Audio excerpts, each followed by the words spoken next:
제가 오늘 발표할 내용은 이제 도커 매트릭스랑 로그를 수집하는 내용이거든요. 그래서 뭐 저는 일단 높이가 안 맞아가지고 그냥 여기 넣었는데 나규 씨라고 이런 아이디로 이제 인터넷 활동하고 있고 리비라는 회사에서 데이터 분석 관련 일을 하고 있습니다. 오늘 얘기해 드릴 부분은 이제 그리고 과거에 서버 운영하면서 매트릭스랑 로그 수집하는 부분이 있었는데 그런 부분이 이제 도커로 넘어와가지고 약간 도커랑 어떻게 하면 잘 어울릴 수 있을지 그런 얘기를 좀 하려고 하는 거고요. 그리고 지금 상태가 어떤지에 대해서 얘기를 하고 여기서 한 단계 더 나아갔을 때 어떻게 하면 좀 더 잘할 수 있을까 좀 미래에 대해서 얘기를 해볼까 합니다. 먼저 이제 우리가 어플리케이션을 만들게 되면은 뭐 기획을 하고 구현을 하고 또 이제 운영을 하게 됩니다. 이제 로그나 매트릭스가 중요해진 부분은 당연히 이제 운영 부분인데요. 보통 운영을 할 때는 서비스를 작동시킬 수 있는 서버를 구축을 하고요. 그리고 서버에서 이제 어플리케이션으로 가동을 하죠. 그리고 실제 서버 운영이라는 게 뭐 어떻게 말초적으로 보자면은 서버에 들어가가지고 명령어 치고 하는 걸 수도 있지만 장기적인 관점이나 좀 큰 그림을 보게 되면은 사실 제일 중요한 거는 서버가 잘 돌아가고 있는지 어떤 로그 같은 걸 수집하는 거고요. 그리고 매트릭스 같은 걸 수집을 해가지고 어떤 관리라거나 장기적으로 이제 통계를 낼 수 있는 거죠. 그래서 이제 피드백이라는 게 좀 큰 그림을 그리면 피드백이 되는 건데 이런 것들 수집해가지고 뭔가 문제가 있었다. 그러면 장애 대응을 하는 거고 그리고 더 나아가서 장기적으로는 어플리케이션을 개선하고 어떤 어플리케이션의 규모를 파악을 해가지고 거기에 대해서 유동적으로 움직일 수 있는 게 되겠죠. 그래서 이제 모니터링이랑 로그 수집이라고 얘기를 하면은 보통 이렇게 두 가지로 나눠서 얘기를 하거든요. 이게 가장 큰 차이는 이제 수치 정보와 행으로 구분된 데이터 셋이라는 거예요. 로그 같은 경우는 아마 익숙하실 건데 매트릭스는 뭐 운영 쪽을 안 보셨으면 약간 좀 처음 들으시는 걸 수도 있어요. 그래서 매트릭스는 정말로 아예 수치 정보만 저장을 하고요. 로그는 우리가 보듯이 행으로 된 데이터셋을 저장을 합니다. 그래서 보통 매트릭스 같은 경우는 진짜 숫자로 된 어떤 CPU 어떤 사용률이라거나 로드 어베러지, 그다음 메모리 사용률 이런 것들을 계속해서 저장을 하는 겁니다. 5분마다 한다거나 뭐 1분마다 한다거나 그런 식으로 저장을 하는 거고 로그 같은 경우는 이제 비정형 데이터로 저장을 하는데 시스템 로그나 어플리케이션 로고들 이런 것들 저장하게 되는 거죠. 이제 어플리케이션도 이제 모니터링을 해서 매트릭스를 사용하는 경우가 있는데 이럴 경우는 되게 직접 구현하게 되고요.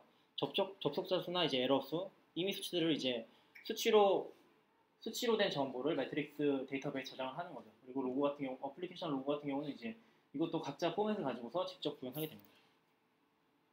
좀 더 자세히 설명을 드리면 로고 같은 경우는 이제 앞서 말씀드렸듯이 행으로 구분되는 데이터 셋이고요.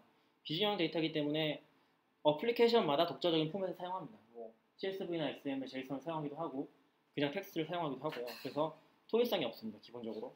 그리고 독자적인 출력 방식을 사용하죠. 뭐 파일에 저장하기도 하고 표준 출력에 저장하기도 하고 심지어는 뭐 바로 데이터베이스로 보내기도 하고요.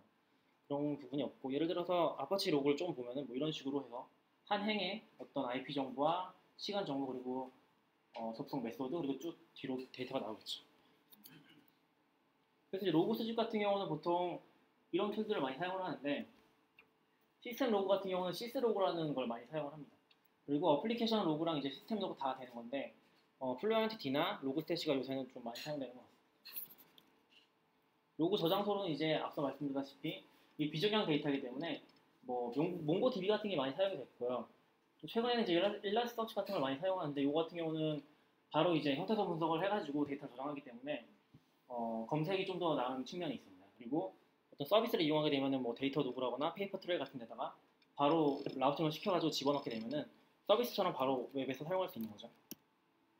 매트릭스 같은 경우는 이제 보시면은 앞서 말씀드렸다시피 완전히 그냥 수치 정보고요. 보통 저장하는 게 3개가 되는데 여기 좀 빠져있는 단어가 타임스탬프라고 해가지고 어떤 시점에 저장을 하는 건지 그 다음에 네임스페이스는 이제 이 수치가 저장되는 위치를 말하는 거거든요. 그래서 예를 들어서 US 웨스트 1A인 데이터 센터에 노드 1번의 CPU 사용률이 83%다.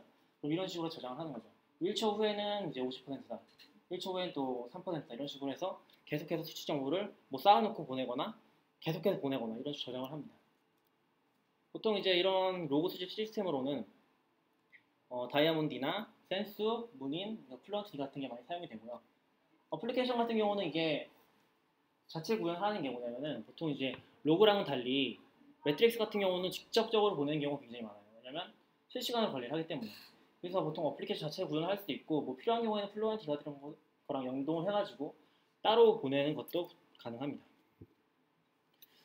뭐 이제 여기서 시리얼 데이터베이스가 나오는데요. 앞서 말씀드렸다시피 이제 이러한 데이터베이스의 특징은 딱 진짜 시간하고 네임스페이스하고 수치만을 저장하는 특징을 가지고 있어요. 그래서 보통 과거에는 이제 RRD 툴이라는 게 많이 사용돼가지고 아마 쭉 여기 띄어놨는지 모르겠는데 이런 그래프들 많이 보셨을 거예요. 이게 다 펄에 있는 RRD 툴이라는 걸 사용해서 만드는 그래프거든요. 그래서 뭐 CPU 사용률이나 메모리 사용률 그런 것들을 이런 걸로 굉장히 많이 그렸었습니다. 근데 최근에 같은 경우는 그래파이트라거나 인플럭스 DB라고 하는 저장소가 생겼고 여기에 저장된 데이터를 보여주기 위한 어떤 대시보드 툴들이 계속해서 만들어지고 있습니다. 호시드 그래파이트 같은 경우는 이것도 그래파이트라는 어플리케이션을 웹 서비스로 만들어 놓은 거죠. 지금 약간 좀 작게 보이는 것 같은데 또 이제 시스템 구성을 한번 생각을 해보면 이런 식으로 구성이 될 겁니다. 호스트가 있고 그 위에 OS가 있고 그 위에 이제 어플리케이션을 띄우는 거죠. 사실 우리가 제일 하고 싶은 건 이제 이 어플리케이션을 띄우는 건데 여기서 이제 데이터를 보내는 거죠. 파란 거는 이제 어플리케이션 데이터를 보내는 건데 먼저 위쪽으로 가는 거는 매트릭스 데이터, 수치 데이터를 보내는 거고 그것들을 저장한 다음에 그것들 데이터 대시보드에서 보여주는 거죠. 하고 그 다음 거는 이제 로그 데이터. 로그 데이터는 이제 파일 같은 걸로 보통 저장을 하기 때문에 그런 저장된 로그 파일을 읽어서 다시 로그 수집 시스템에 보내는 프로세스가 있는 거죠. 그런 식으로 해서 보통 이제 플루언트 D 같은 걸 사용하게 되고 이런 식으로 라우팅을 해서 로그 데이터베이스에 저장을 합니다. 그리고 시스템 매트릭스 같은 경우는 아까 전에 말씀드렸던 뭐 다이아몬드 D 같은 걸 사용해가지고 이 프로세스가 돌고 있으면서 그 데이터를 뭐 CPU 사용 같은 거 받아가지고 매트릭스 데이터베이스에 집어넣는 거죠.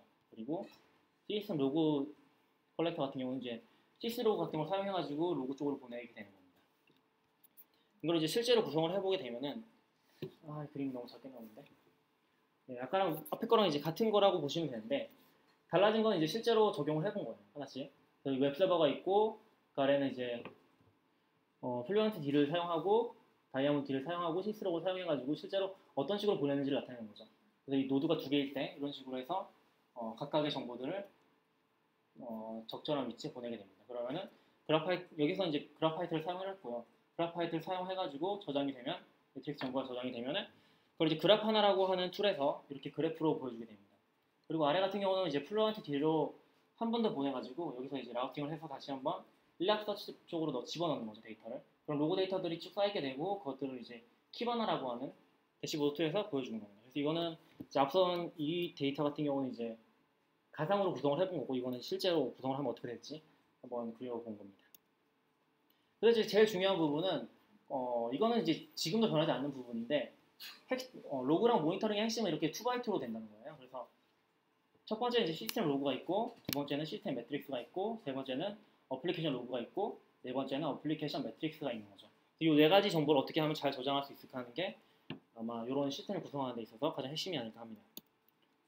이 도커로 넘어가게 되는데요. 뭐 아시다시피 뭐 이런 툴이라고 홈페이지 적혀 있더라고요. 근데 이제 뭐 쉽게 말하면 이제 경량 과상화를 하는 툴이고 이런 그림 아마 보셨을 건데 기존에 있던 버추얼 머신과 차이를 이런 식으로 많이 설명을 합니다. 그래서 보통 이 부분이 제일 중요한데 기존의 가상화 같은 경우는 버추얼 하드웨어라고 해가지고 하드웨어 이뮬레이션을 통해서 한번 하드웨어 자체를 만들어줍니다. 그 위에다가 커널을 올리고 그 위에서 어플리케이션 돌리는 거죠. 근데 도커 같은 경우는 이제 그런 부분이 없이 그냥 이제 프로세스 자체의 어떤 격리를 시켜가지고 기존의 호스트 OS를 공유를 하면서 호스트에 있는 커널을 그대로 사용을 하는 거죠. 그렇기 때문에 훨씬 빠르고 부담 없는 어떤 프로세스 운영이 가능합니다. 그래서 이제 앞서 말씀드렸던 부분이 이렇게 네 가지로 2x2로 나눠지는데 도커 같은 경우는 이제 여기서 한 단계가 더 추가가 됩니다. 보통 이게 도커 이제 그림인데 아까 앞서 보여드렸던 어떤 식으로 나눠지냐면은 이런 식으로 해서 5단계로 나눠지게 됩니다. 먼저 이제 호스트 로그와 호스트 매트릭스 같은 경우 사실 수집하는 위치가 달라지지가 않아요. 그래서 기본적으로는 이 두 부분은 거의 똑같다고 보시면 되고요. 도커로 넘어간다고 해도 윗단은 이제 원래는 프로세스가 여기 있었는데 위로 넘어가면서 로그를 수집하는 위치가 좀 달라지게 됩니다. 그래서 이 도커 위에 컨테이너라는 격리된 공간 안에 어플리케이션이 있고 거기서 어플리케이션 로그가 나오고 거기서 어플리케이션 매트릭스가 나오게 되는 거죠. 이러한 데이터를 따로 수집을 해야 되고요. 그리고 여기서 한 단계가 더 추가된 게 컨테이너라는 격리된 공간에 대한 어떤 매트릭스를 수집을 해야 됩니다. 왜냐면은 이 공간에는 이게 버추얼 머신까지는 아니지만 이 공간에 대한 어떤 CPU 정보라던가 메모리 제한이라거나 네트워크 사용량 자체를 따로 관리를 하거든요. 그래서 이것들에 대한 매트릭스를 수집을 하는 게 새로운 이제 과제가 될 것 같습니다. 이제 앞선 대로 나눠보면은 거기서 이제 하나가 더 추가가 된 거죠. 네 가지가 있고 컨테이너 매트릭스라는 새로운 이제 수집할 대상이 추가가 됐습니다. 그래서 이제 앞서 말씀드렸다시피 이제 도커 호스트에 있는 정보들을 수집하는 것은 근본적으로 별로 달라지지 않아요. 그냥 원래 하던 대로 하면 되고요. 그래서 이제 총체적인 어떤 시스템 사용률 같은 거를 수집하게 되겠죠. 이것도 그다지 다르지 않고 마찬가지로 매트릭스 수집하는 것도 뭐 다이아몬드 딜을 사용한다거나 문인을 사용한다거나 뭐 기본적으로는 달라지지 않습니다. 그래서 이제 제일 중요한 부분이 이제 컨테이너 어플리케이션 로그를 수집하는 부분인데 생각해 볼 수 있는 방법이 몇 가지가 있어요. 그래서 먼저 첫 번째는 컨테이너 안에서 수집하는 방법인데 컨테이너 같은 경우는 이제 격리된 공간이기 때문에 기본적으로 밖에 있는 프로세스가 이 안에 들어가서 로그 파일을 다시 가져오다는 게 기본적으로 가능은 하지만 좀 번잡스러운 방법이 됩니다. 그래서 아예 그냥 슈퍼바이저 D나 뭐 포레맨 같은 걸 사용해가지고 같이 로그 수집을 하는 프로세스를 컨테이너 안에서 운영을 하는 거죠. 그래서 실제 어플리케이션을 띄우고 그 옆에다가 로그 수집하는 프로세스를 띄워가지고 거기 컨테이너 안에 있는 파일을 참조해가지고 거기서 이제 로그 수집을 하는 방법입니다. 두 번째는 이제 컨테이너 외부에 수집을 하는 건데 이건 이제 보면은 보통 도커에 관련된 파일이 바에, 립에, 도커라는 폴더 안에 다 들어가 있어요. 그래서 그 안에서 잘 뒤져보면은 컨테이너가 있고 컨테이너 안에 또 컨테이너 id.json.log라는 파일이 다 들어가 있습니다. 그러면 거기에 보면은 실제로 우리가 도커 로그스라는 명령을 칠 때 나오는 로그들이 하나하나 다 저장이 되어 있는 거죠. 요 같은 경우는 이제 그러니까 밖에서 프로세스를 돌려가지고 거기에 있는 로그 파일들을 직접 참조해가지고 다 가져오는 건데 사실 이거 같은 경우는 루트 권한이 필요하기 때문에 그렇게 좋은 방법은 아니라고 할 수 있습니다. 그래서 이제 여기서 한 단계 더 나아가서 보자면 어떤 로그를 수집하는 것 자체도 약간 좀 컨테이너적으로 생각을 해보자는 거죠. 로그는 이제 중요한 거는 이제 서비스 일부분이 아니라는 겁니다. 도커 같은 경우는 가장 중요한 부분이 서비스로서 어플리케이션을 실행하는 거거든요. 그래서 완전 격리된 공간에서 이것만 있으면은 그러니까 컨테이너 하나를 띄웠을 때 실행이 돼야 된다는 게 보장이 돼야 된다는 거죠. 근데 로그는 실제로 그 컨테이너의 그 어플리케이션 일부분도 아니고 약간 좀 부가적인 부분이에요. 그래서 데이터로 저장하기도 좀 애매하고 외부로 바로 돌리는 방법이 어떻게 보면 제일 깔끔한 거죠. 그래서 아래 나왔듯이 컨테이너에는 데이터가 저장되어서는 안 된다는 거죠. 그리고 제가 이제 좀 요거는 도커 하시면 추천드리는 문서인데 더 12팩터 앱이라고 해가지고 히로쿠에서 쓴 건데요. 히로쿠 써보신 분들은 아시겠지만 히로쿠가 사실 컨테이너라는 개념에 굉장히 가까워요. 그래서 히로쿠 같은 경우는 SSH로 접속을 아예 할 수가 없거든요. 그래서 그 안에서 이제 히로쿠 2를 가지고서 관리를 한다거나 이제 히로쿠에 올릴 어플리케이션을 짤 때 약간 고려해야 될 부분들이 있어요. 그것들을 어떻게 할지를 정리하는 게 이제 12가지 정리해 놓은 게 이 책인데 거기서 이제 하나를 보게 되면 로그가 들어가 있거든요. 뭐 이렇게 쭉 써 있는데 뭐 간단히 얘기를 하면은 첫 번째 이제 로그는 시간 순으로 수집되고 정렬되는 이벤트 스트림이라는 겁니다. 그래서 이벤트라는 게 중요하고요. 우리 같은 경우는 일반적으로 로그를 파일에 저장을 계속 해놓잖아요. 그렇게 될 경우에는 이벤트적인 특성보다는 어떤 축적된 데이터를 라고 생각을 하는데 사실은 시간에 발생을 하는 이벤트라는 거죠. 그래서 이것들을 바로 표준 출력에 출력해 주는 거고요. 출력하는 어떤 방식을 사용하라고 하고 있고요. 그리고 두 번째는 출력 스트림의 목적지나 어디에 저장되는지에 일체 간섭하지 않는다. 이게 좀 재밌는 부분인데 여기 하고 싶은 말은 그냥 그거예요. 어플리케이션에는 로그에 대한 어떤 설정이나 로직이 없어야 된다는 거예요. 만약 이게 들어가게 되면 우리가 어떤 컨테이너 안에 있는 데이터 자체를 사용해야 되게 되는데 사용을 하거나 어떤 설정에 의존하게 되는데 그러지 말자는 거죠. 근데 이게 되면 굉장히 좋은 게 뭐냐면은 로그 수집을 하는데 일관성을 가질 수가 있어요. 그러니까 우리가 이 방식대로 어플리케이션 만들기만 하면은 도커에서 로그를 수집할 때 추가적으로 신경 써야 될 게 없어진다는 거죠. 사실 그게 핵심은 이제 표준 출력에 출력을 하는 거고요. 그래서 도커 로그 같은 경우 로그 파일을 예를 들어서 이제 로그 파일을 수집하게 되면 아까 말씀드린 방법으로 바릭 도커 컨테이너스 아래 이런 파일에서 파일을 찾아가지고 루트 권한으로 그걸 가져와서 저장을 하게 되겠죠. 이거는 이제 한 가지 예고. 그래서 제가 생각할 때 좋은 접근 방법 중에 하나는 이거 같은 경우는 이제 약간 실험적이긴 한데 방법론적으로 굉장히 재밌는 접근이라고 할 수 있어요. 그 프로그램이라는 분이 이제 누구냐면 도쿠라는 툴을 만든 분이거든요. 도쿠 같은 경우는 이제 히로쿠 빌드팩을 사용해가지고 한 쉘 스크립트 100줄 만에 약간 히로쿠랑 비슷한 어플리케이션을 그 패스 시스템을 만들어보자 하는 그런 걸 만들어 주셨던 분이에요. 그래서 그분이 만든 것 중에 로그 SP 아웃이라는 게 있거든요. 이게 하는 역할은 이제 도커의 이제 로그를 다른 곳에서 보내주는 거죠. 그래서 이제 재밌는 거는 컨테이너로 실행한다는 거고요. 그리고 시스로그 지원해줍니다. 그래서 어떤 표준 출력이 발생을 하면은 바로 시스로그로 라우팅을 시켜가지고 원하는 위치 보낼 수가 있습니다. 그리고 HTTP API를 지원해가지고 라우팅을 설정하거나 데이터를 가져오거나 다 지원을 하고 있습니다. 그래서 좀 보게 되면요. 먼저 이제 컨테이너들이 이렇게 쭉 있을 때 여기 이제 로그 XP 아웃도 컨테이너로 존재하게 되겠죠. 어플리케이션에 컨테이너들이 이렇게 있으면은 로그를 표준 출력으로 출력한다고 생각해 보세요. 그러면은 이 어플리케이션에서 여기 표준 출력을 보내고 여기서도 보내고 여기서도 보내고 다 도커 쪽으로 들어가게 되겠죠. 1차적으로. 그러면은 로그 SP-out은 이제 도커 데몬에 직접적으로 연결이 돼 있어가지고 거기서 로그를 가져오는 거예요. 자기가 보낸 출력도 당연히 들어가서 다시 오게 되는 거죠. 그럼 이제 여기 로그 SP-out 들어오게 되면은 여기서 모든 로그가 들어가 있고 그 로그들을 원하는 곳으로 라우팅 시켜줍니다. 예를 들어서 요 왼쪽 컨테이너에서 나온 빨간색으로 나온 std-out을 여기 가운데로 보내줘라 하면은 그걸 지정해주면은 이렇게 가운데 있는 플루언트로 보내주게 되는 거죠. 마찬가지로 원하는 곳에서 보내게 되고 나머지 두 개에 대해서는 이쪽으로 보내게 되고 그리고 나서 로그마다 다 형식이 따로 있잖아요. 그렇기 때문에 라우팅을 한 다음에 로그들에 대해서 어떤 프로세스를 거쳐가지고 처리를 합니다. 그 다음에 어떤 처리된 형태로 적당하게 엘라스터치 쪽에 저장을 하게 되는 거죠. API가 여기요? 네. 도커에서요? 네. 도커에서 가져온다기보다 이게 아마 데몬 쪽에 바로 연결해서 가져오는 걸로 알고 있어요. 그 보면은 마운트를 시키거든요. 실행 명령어에. 여기 아마 저장소 가시면 나와 있을 거예요. 어떤 식으로 가져오는지. 그렇게 되고 일단은 그렇게 되고요. 그래서 이렇게 했을 때 굉장히 큰 장점 중에 하나는 우리가 모든 컨테이너의 로그를 굉장히 일률적으로 관리할 수가 있는 거죠. 표준 출력에다가 로그를 뿌려준다는 게 보장은 된다면 그냥 로그 SP 아웃만 설치를 하면 바로 로그 수집이 가능합니다. 그리고 앞서 말씀드렸다시피 굉장히 일관적으로 로그를 수집할 수 있는 거죠. 표준 출력 맞춤이 되기 때문에 뭔가 어떤 앞서 말씀드렸다시피 어떤 어플리케이션들이 로그를 출력하는 방식이 굉장히 다양하거든요. 그런 것들을 일관성을 어플리케이션에 맞춰주기만 하면은 쉽게 할 수 있는 거죠. 사실 시스템 데몬 같은 경우는 이런 식으로 많이 사용을 하기 때문에 바로 적용도 할 수 있고요. 그래서 이거 같은 경우는 이제 툴앱 팩터 앱에서 따로 또 강조하는 부분 중에 하나인 환경 변수로 설정을 관리하는 것과 비슷한 효과를 누릴 수가 있습니다.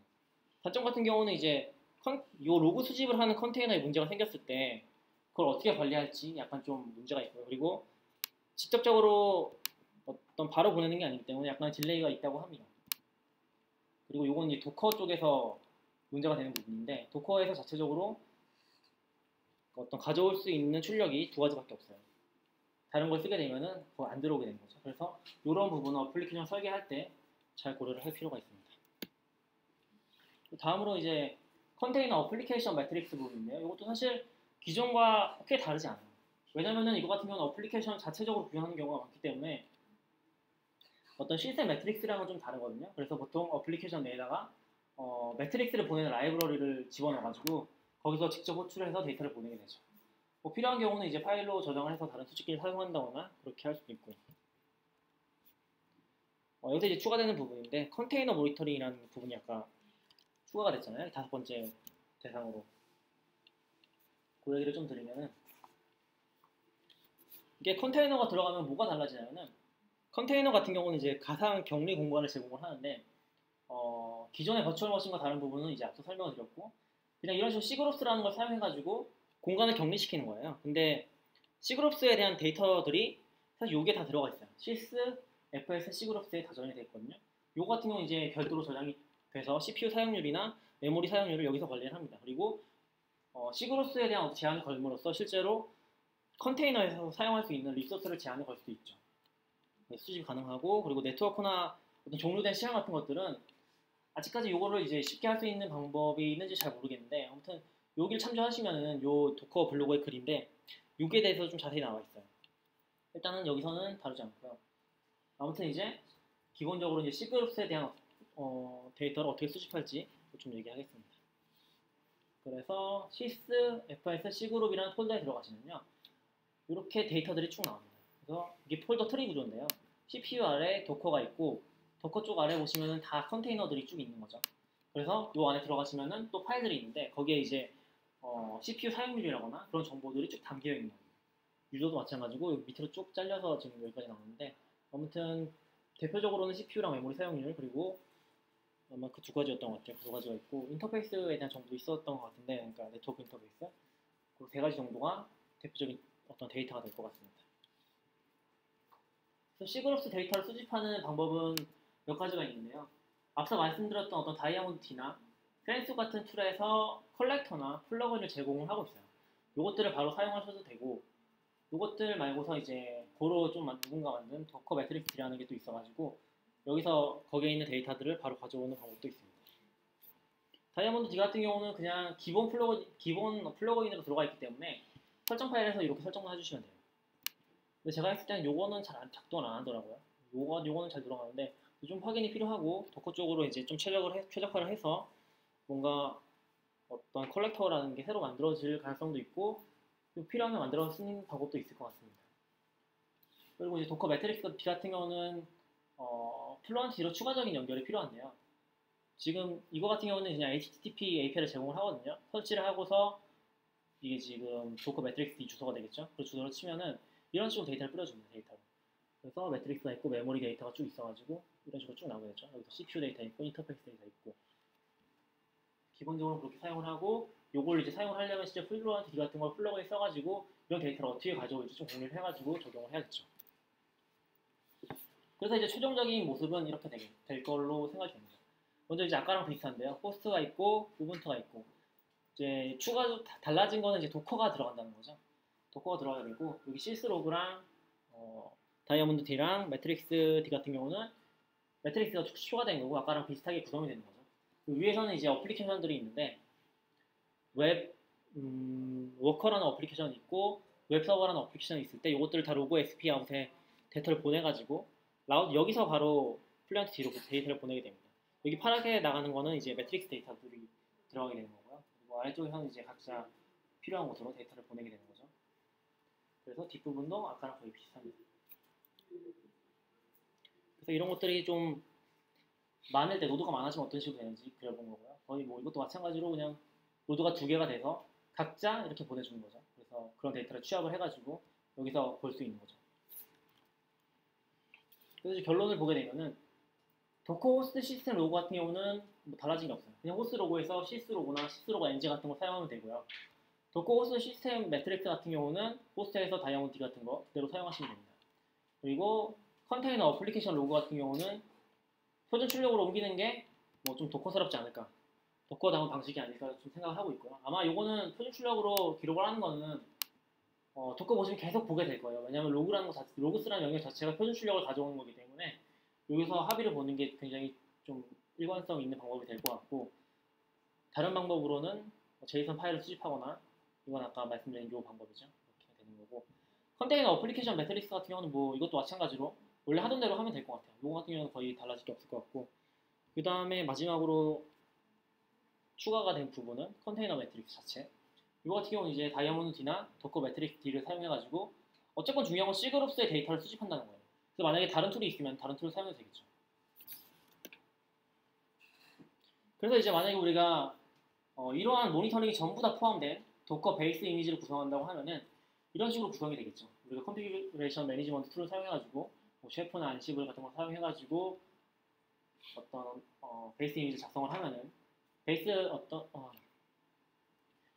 호스트 시스템에다가 시스로그 설치를 하고 다이아몬드 D를 설치를 하고 도커 매트릭스 D를 설치를 합니다. 그리고 도커를 설치를 하고 거기다가 로고 SK 아웃을 설치를 하는 거죠. 그리고 컨테이너가 추가될 때마다 라우팅 설정을 여기다 줘가지고 어떤 외부의 로고 저장 시스템에 보내주는 방식을 취하게 될 겁니다.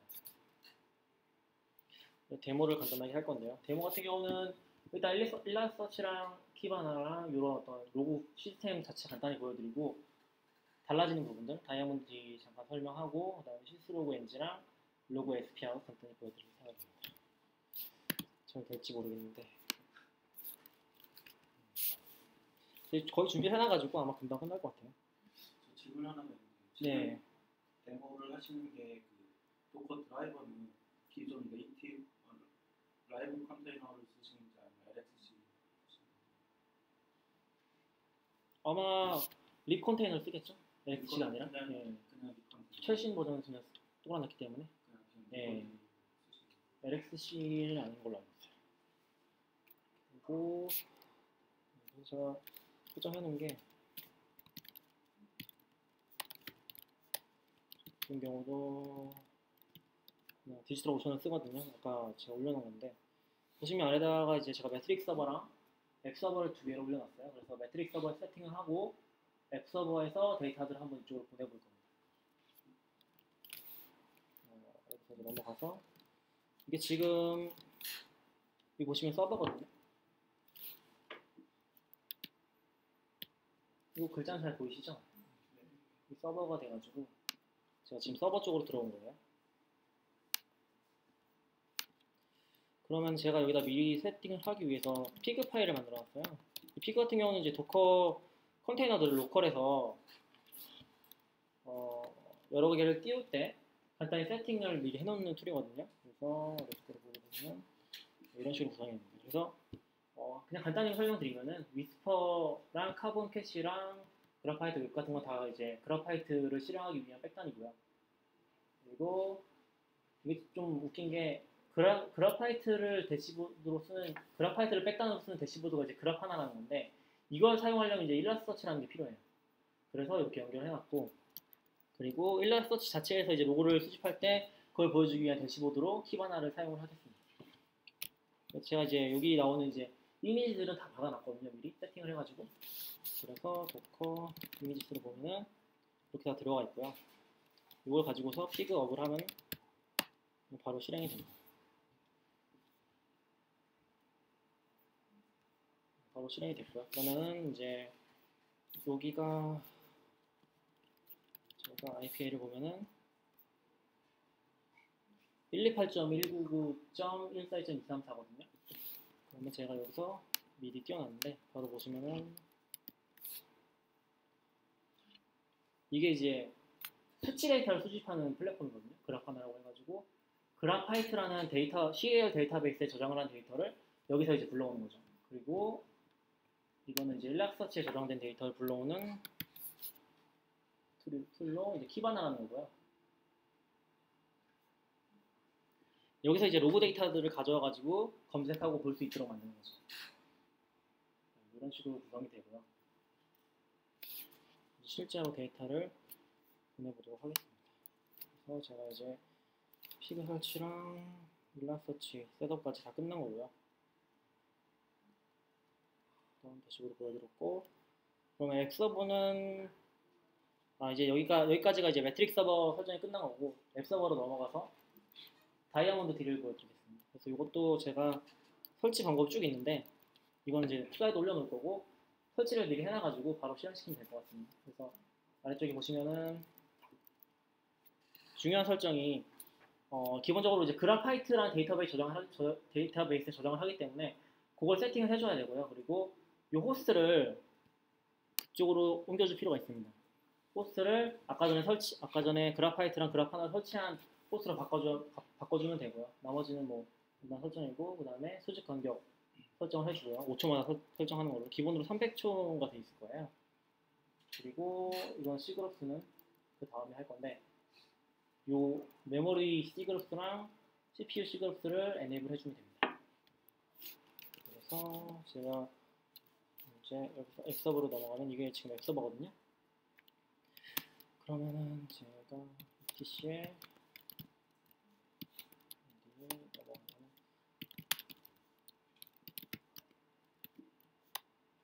이런 식으로 쭉 데이터가 있겠죠. 그러면은 이것도 앱서버를 보게 되면은 방금 전에 말했던 것들이 설정이 되어 있습니다. 그래서 그래파이트 핸들러에다가 아까 전에 그 설치가 된 요 주소로 세팅을 했고요.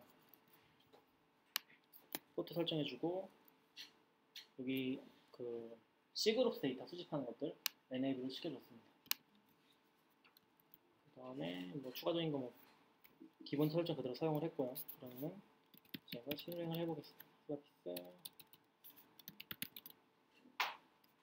다이아몬드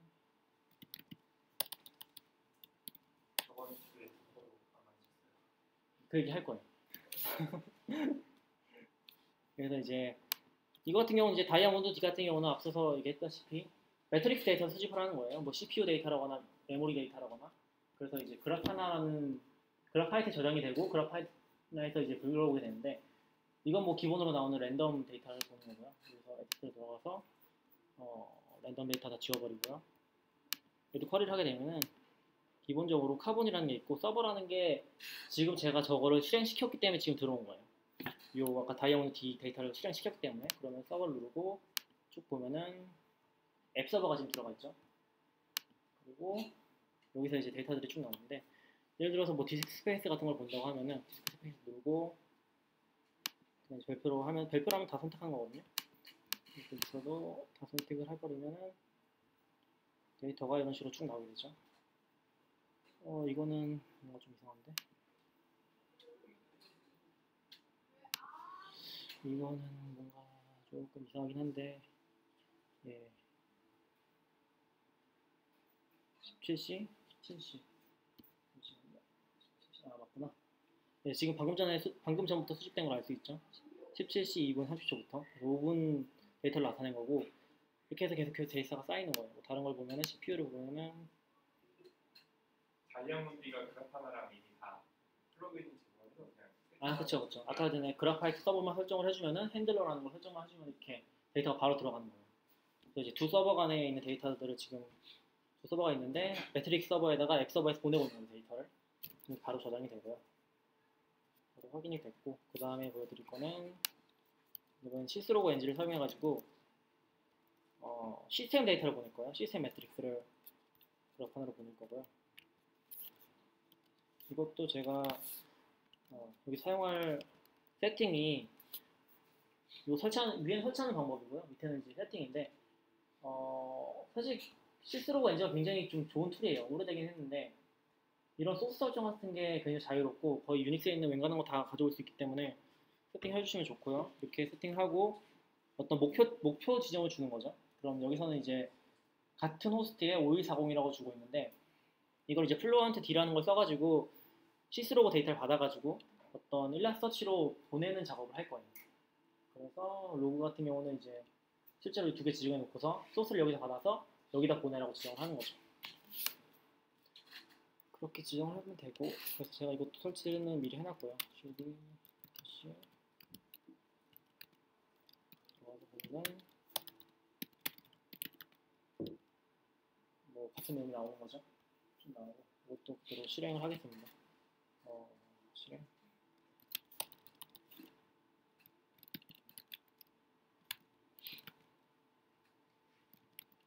실행을 하면 되고요. 근데 이제 여기서 지금 0.0.0.0에 5140으로 보내잖아요. 이거 같은 경우에 이게 왜 필요하냐면은 시스로그 엔진은 바로 일라스터치로 보내는 방법이 없어요. 그래서 그거를 라우팅 해주는 컨테이너가 필요한데 그거를 이제 도커로 하나 만들어 준비해놨고요.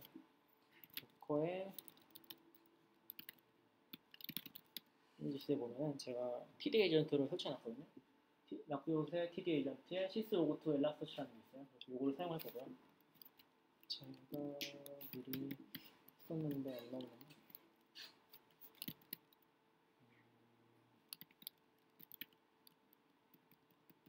없다. 넣고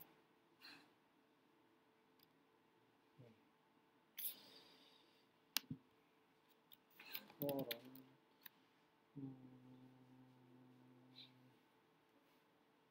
이게 가야 될 것 같아요.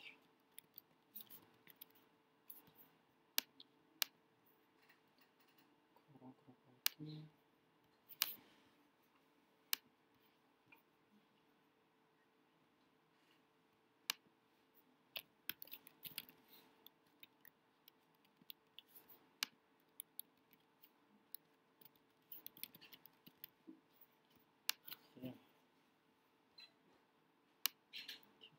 이게 에이전트 TD가 이제 플루언트 D를 말하는 거거든요.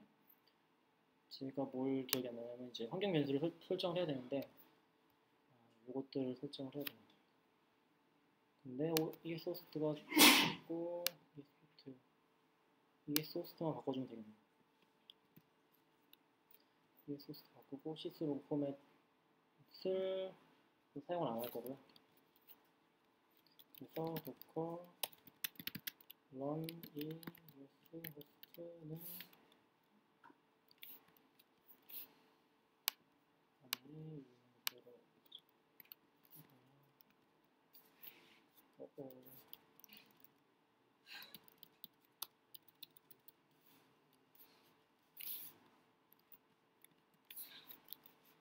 그리고 시스로그 포맷이랑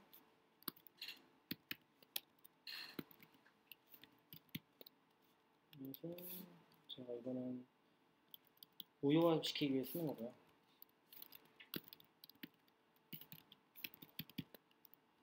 우유화 시키기 위해 쓰고 다음에 D를 해주고 여기서 PD 에이전트 시스로그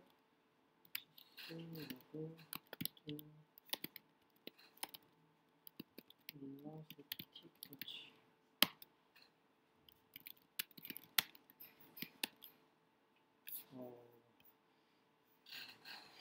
된 것 같긴 한데 일단 여기 보시면은 이제 이게 어떤 내용이냐면은 TD 에이전트를 실행했을 때 어떤 설정을 사용해가지고 데이터를 보낼 건지를 바로 보여주고요. 그래서 소스를 시스로그에서 가져와가지고 제가 아까 전에 0.0.0에 5140에 보냈잖아요. 얘 같은 경우는 거꾸로 그 내용을 받는 거예요. 0.0.0.0에 5140에서 기다리면서 그쪽으로 데이터가 들어오는 걸 받는 거죠. 그 다음에 그 데이터를 일락서치로 보내주는 거죠. 그래서 제가 이거 하나 세팅을 잘못한 게 제가 이거를 포트를 안 넣었거든요. 포트를 P로 5140 넣어줍니다. 보통 이 스로그 같은 경우에는 기본적으로 5141 사용하는데 여기다 그냥 0 더 붙여준 것 뿐이고요.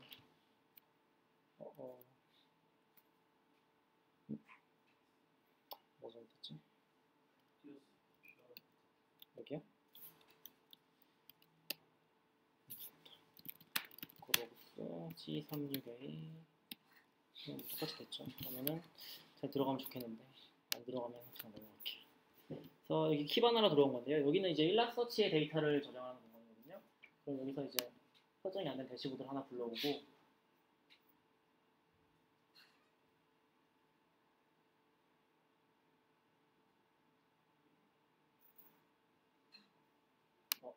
대시보드 불러오고 여기서 그냥 하나 지워주고 그렇기 때문에 이거 추가해주고요. 그리고 테이블로 추가를 해줍니다. 테이블로 추가해주고 그럼 이제 여기서 바로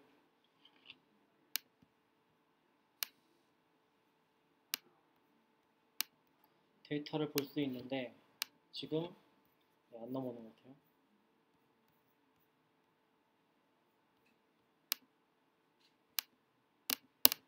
안 넘어오네요. 그러면은 그냥 그림으로 대체하겠습니다. 그러면은 여기 보시면은 지금 제가 세팅이 저장되어 있는 줄 알았는데 저장 안 해서 그런 것 같고요. 이거는 그래프 하나 CPU 데이터 가져온 거고 이게 C그룹 데이터 가져온 거고 이게 이제 시스로그 NG로 가져온 거거든요. 그러면은 이미지 뷰어를 풀어서 보시면은 뭐 이런 식으로 해서 지금 앱 서버에 커널 데이터라거나 그쪽에서 데이터가 나오는 것들을 다 수집을 하는 겁니다. 이런 식으로. 그래서 뭐 도커에 관련된 데이터들이 수집된다거나 어쨌건 무조건 다 가져오는 거고요. 지금은 이런 식으로 해서 검색을 또 할 수가 있고요. 되는 거고 그리고 이거는 뭐 그렇게 넘기고요. 일단 시간이 부족한 관계로 그리고 그 다음 보여드릴 게 이제 로고 SP아웃인데요. 로고 SP아웃 같은 경우는 뭐 마찬가지로 사용하면 되는데 그냥 기본적으로 이런 식으로 해서 제가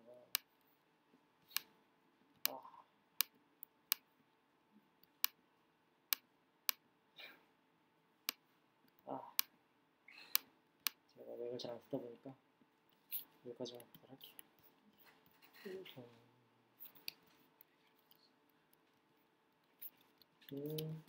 하면은 이제 가짜 컨테이너가 실행이 됐겠죠. 컨테이너 2를 하고 5를 하면은 가짜 컨테이너도 실행이 됐어요. 이거 얘네들이 하는 거는 그냥 진짜 저기는 컨테이너 1이랑 컨테이너 2를 계속해서 출력하는 거죠.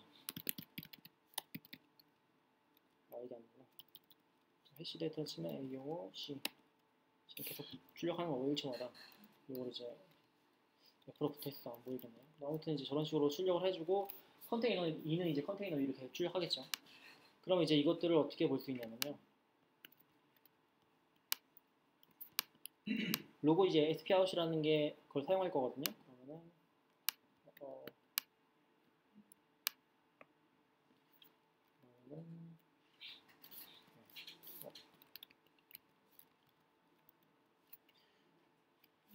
잘렸다. 이렇게 보시면은 지금 도커 런하고 네임에 로그를 해주고 8000번으로 들어온 걸 이제 9500번으로 포트 포워딩 해주고 그다음에 뭐 여기 보시면 이걸로 지금 데이터를 가져오는 거예요. 아까 충성이 물어보신 게 도커 소켓을 TMP 쪽으로 보내주는 거고요. 거기서 읽어가지고 프로그램에 로고 SPOut이 보내주는 거고요. 요 이미지를 바로 실행을 하면은 실행이 됩니다. 근데 이게 제가 한번 실행을 해놔가지고 이거 지워버리고 다시 실행을 하면 실행이 됐죠. 그러면은 얘가 하는 거는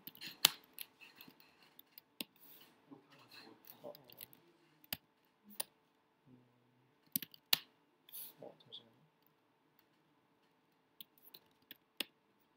이런 식으로 해서 데이터가 나오겠죠. 지금 같은 경우는 라우팅 설정 안 했기 때문에 HTTP API를 써가지고 확인할 수가 있고요. 이거를 그대로 복사해서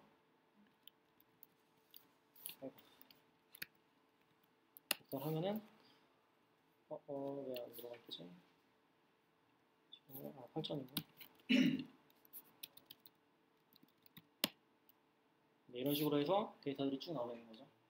이게 이제 그러니까 모든 컨테이너에서 출력을 다 받아가지고 여기다가 라우팅을 시키고 있는 거예요. 그러면 이제 얘가 하는 거는 이렇게 바로 보여줄 수 있고 얘가 가지고 받은 순간 계속해서 보여줄 수 있고 이거를 다른 데다 라우팅 시킬 수도 있는 거죠. 이렇게 보내게 되는 거고 그 다음으로 하는 거는 이제 비슷한 건데요.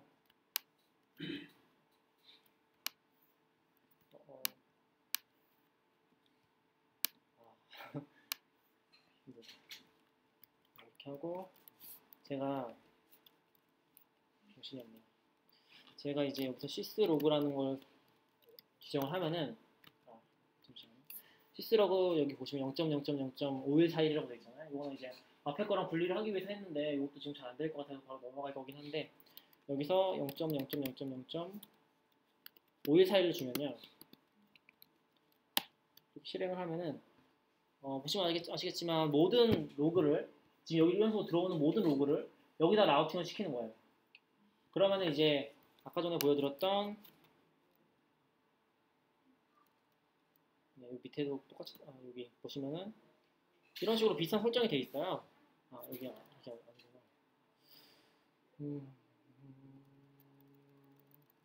제 세팅 파일을 안 적어놨는데 아까 전에 제가 5140으로 보내가지고 거기서 sys로그 데이터를 받아가지고 플루언티로 일락서치로 보냈잖아요. 그거 마찬가지로 이제 또 하나 열어주는 거죠. 5141로 열어가지고 보내주는데 왜 이걸 따로 만들었냐면은 지금은 이제 편의상 따로 만든 건데 처리하는 방식이 달라요. 그 sys로그에는 원래 포맷이 다 있어요. 타임이 있고 그 뒤에 뭔가 데이터 들어온 포맷이 있는데 지금 제가 그냥 컨테이너 데이터를 보내는 거잖아요. 그래서 여기 보시면은 이런 포맷이 이 포맷이 원래 sys로그 포맷이 아니거든요. 그래서 그 포맷을 제가 따로 지정해 놨던 거예요. 아까 그걸 사용해가지고 보내야 되기 때문에 따로 하나를 만든 거고요. 이렇게 사용을 하면은 똑같이 사용을 하면은 거기에 어떤 도커 데이터들을 다시 일라서치 쪽으로 집어넣는 거죠. 그래서 이쪽에 다음 페이지에 보시면은 같은 내용이고 여기도 같은 내용이고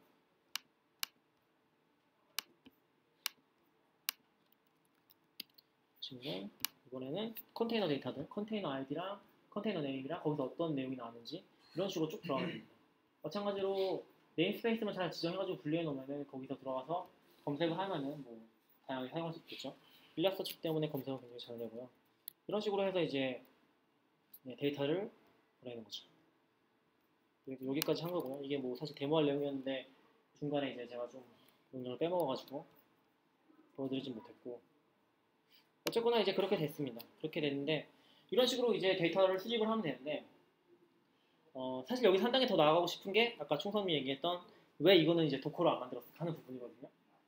사실 도커다운 해결책은 로그 수집기 전체를 다 컨테이너화를 시켜버리는 거예요. 로그 수집기를 컨테이너화 시키고 매트릭스 수집기도 컨테이너화 시켜버리는 거죠.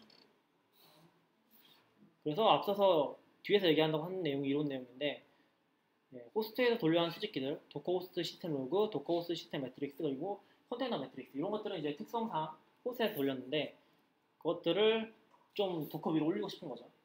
뭐 그림을 또 그려보면은 호스트 위에 우분투가 있고 도커 위에 이제 나머지가 다 존재를 하는 거예요.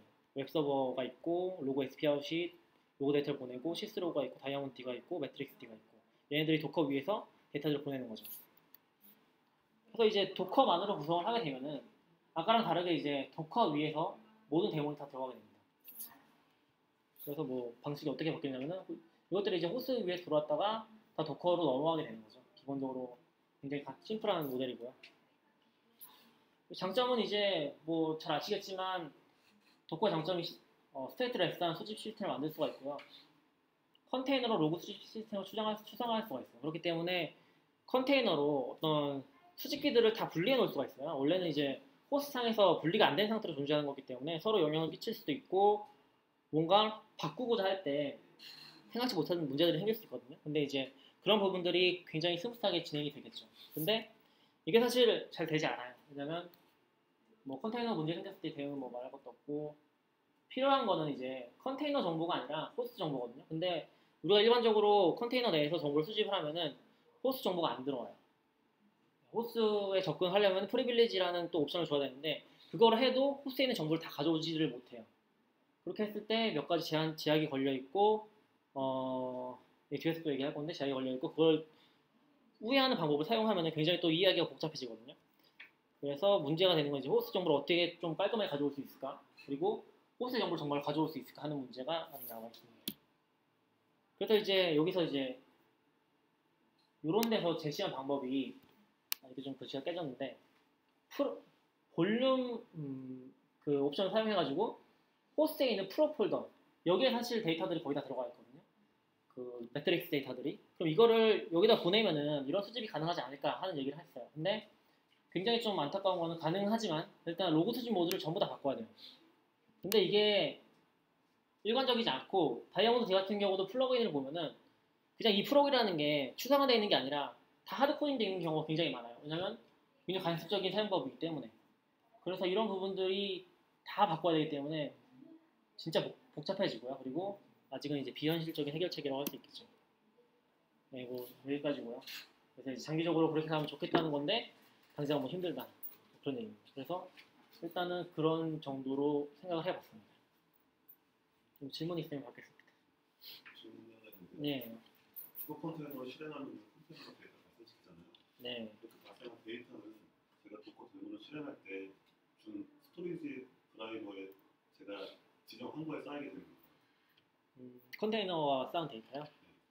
그거는 이제 보통 어플리케이션에서 파일 형태로 쌓게 되면은 컨테이너 그 디바이스 매퍼나 뭐 AUFS 같은 데 들어가게 될 거고, 이제 보통 이제 추천하는 방법은 그 표준 출력으로 빼라는 거거든요. 그러면 이제 도커 로그 시스템이 관리가 되니까 이렇게 한 거고, 제가 말씀드린 것도 로그 같은 경우는 그렇게 해서 아예 라우팅 시켜버리면 훨씬 더 쉽게 관리할 수 있지 않을까 하는 그런 얘기죠.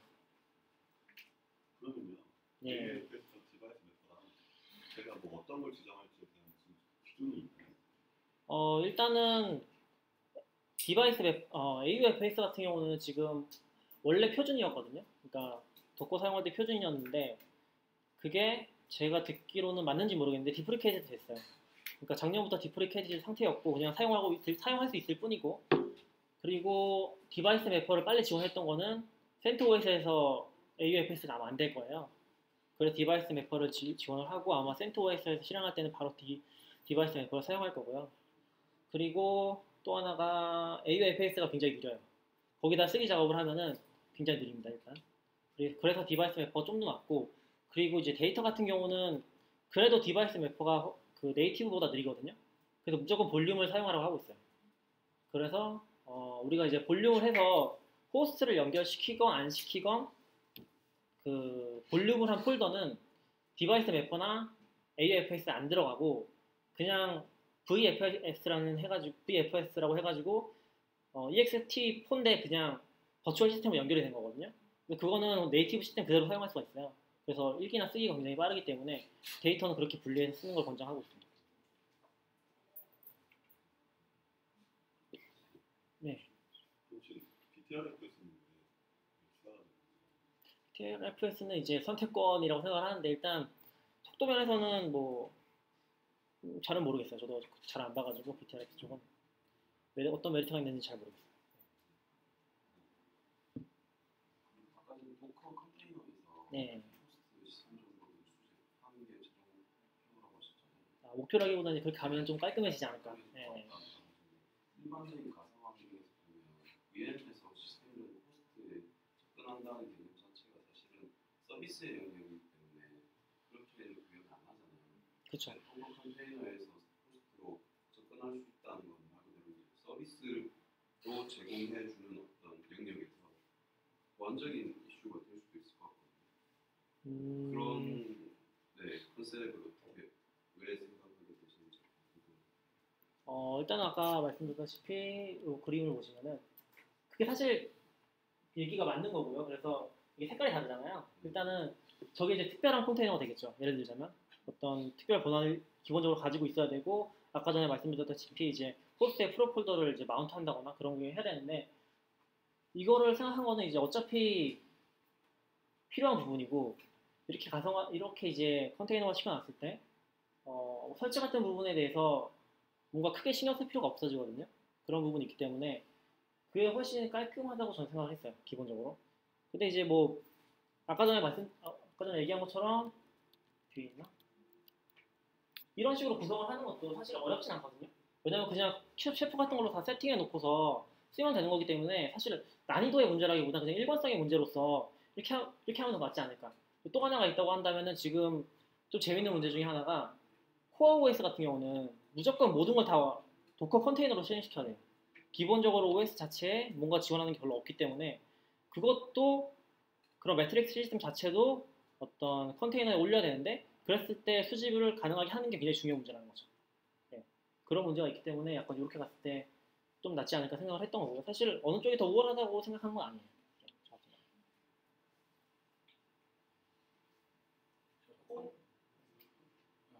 네. 컨테이너 내부에서 네. 그 컨테이너 자체의 매트릭스를 구할 때